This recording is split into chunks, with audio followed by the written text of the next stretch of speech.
IPL 2025లో తాజాగా Gujarat Titans అలాగే Rajasthan Royals మధ్య మ్యాచ్ అనేది జరిగింది. ఈ మ్యాచ్లో టాస్ గెలిచిన రాజస్థాన్ కెప్టెన్ సంజు శాంసన్ మొదట బౌలింగ్ చేయాలని నిర్ణయించుకున్నాడు. గుజరాత్ 20 ఓవర్స్లో 6 వికెట్స్ కోల్పోయి 217 పరుగులు చేసింది.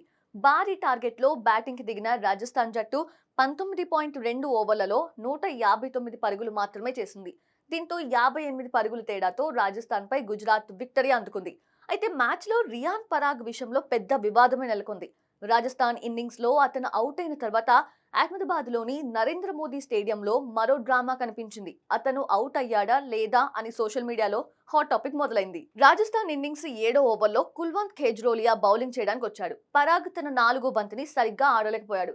బంతి వికెట్ కీపర్ జోస్ బట్లర్ చేతుల్లోకి వెళ్ళింది. అతను గట్టిగా అపీల్ చేయడంతో అంపైర్ అవుట్ అని ప్రకటించాడు.